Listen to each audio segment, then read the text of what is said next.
What's up, Reefers? So, welcome to Alex Explore Corals, and here I am again another day. Welcome to another episode of the good, the bad, and the ugly. So, here's a look at the display, and I just hit the gravel and starting to gravel a little bit, toothbrush. And then I cleaned the rocks a little bit with a brush, a little bit bigger brush, and I hit it too with a toothbrush as well. So the water's all cloudy and full of dinos, or dinoflagellates, or just the browns. So, my whole I don't. A lot of reefers will completely go nuts over dinos. They're all scared of dinos, and that it's a plague. It kills the corals, turns your aquarium brown and ugly. But it's nothing to worry about. In that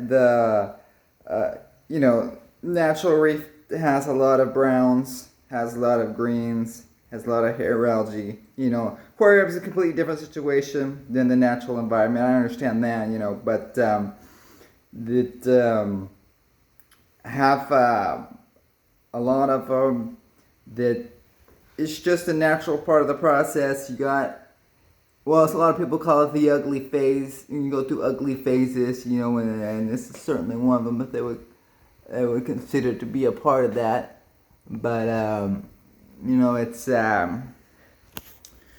it's just I'm going because I already went through the whole long where I did go low nutrients, and yeah, it was well, at first I tried to hit it with a low light, so I hit it, real low light, and first just doing the tinic and then less and less intensity over weeks, and come to find out, it's like the algae lives and on and on and on, even with the lowest amount of light. It seemed like less light than what the corals would need. So I thought, well, I could just go to a low nutrient reef, and have a real clean and have a real slow progression, and that was one option. But that's where I came into the problem, where I had already lost a whole bunch of small polyp corals. Already lost a whole bunch of Acropora and Montipora for sure. So for a while I was like, well, they're just gonna have to they're like receding and receding on the tissue. So I was just like, that's the way it's gonna be. But then I said, well, I'm gonna go ahead and save them. I'm going to go ahead and up the nutrients up and just do a high nutrient reef. So this is what I got: high nutrient reef. The small polyp corals should they like that and prefer that. You're just gonna have all kinds of browns. So it's not the end of the world. It's just a process. And so, like, ideally what I'm gonna do is put on here the coralline algae, get that going and taken over in its place. So that's the first goal here.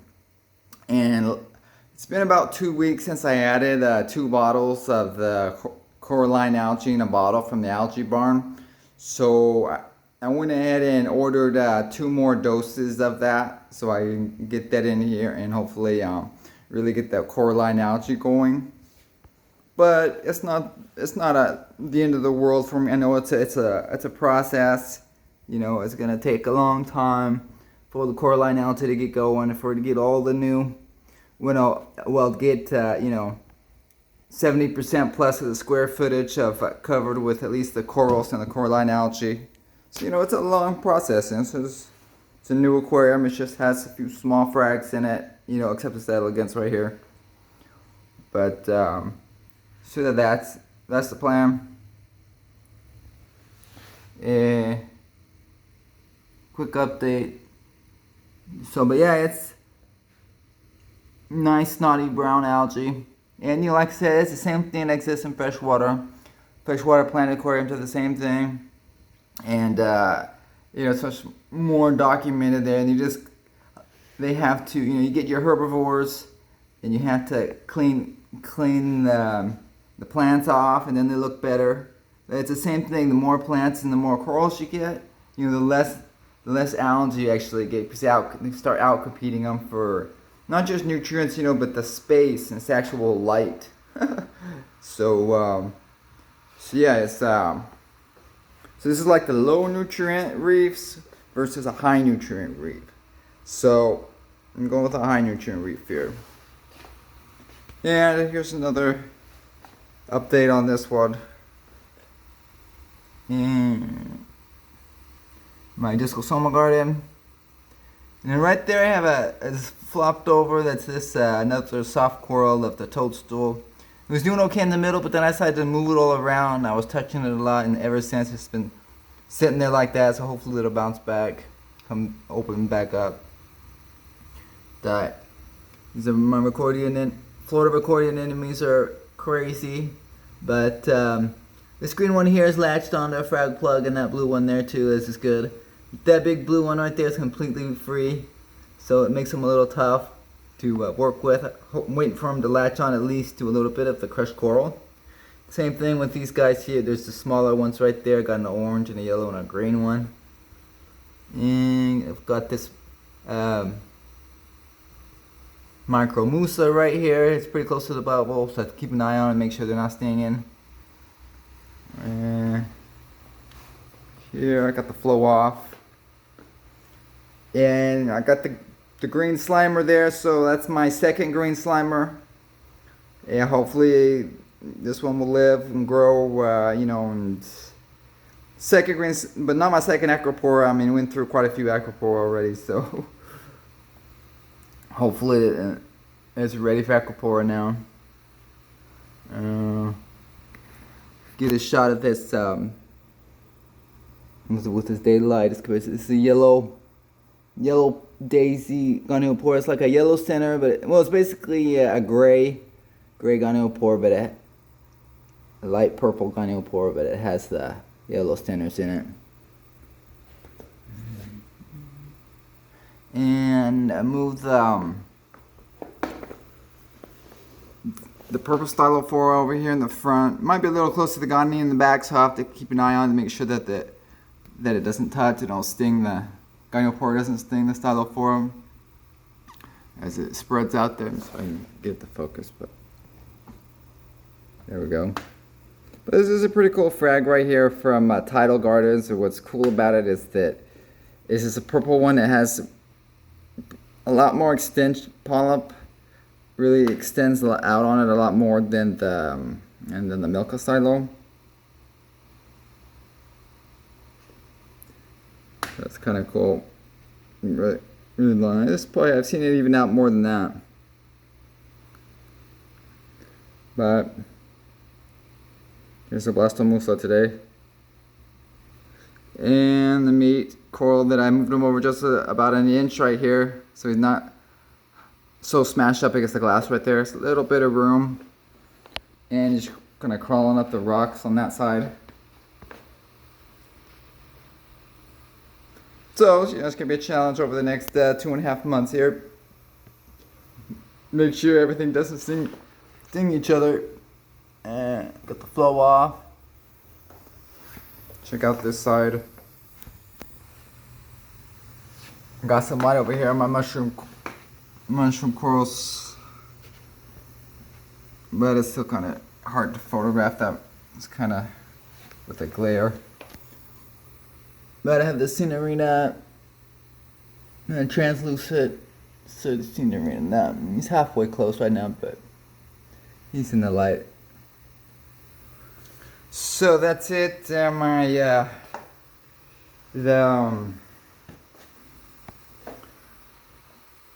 the nitrates on this one, it went down to 5, and then I'm shooting for 10 right now. So I boosted that up with the Neo Nitro.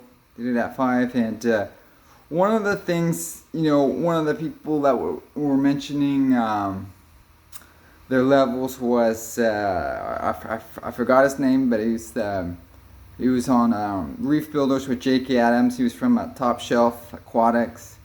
Top Shelf, and he was talking about how what happens with a lot of them is that they'll have a lot of their corals bleach out on them at around 5 parts per million nitrate, and especially if the Acropora, especially the Montiporas.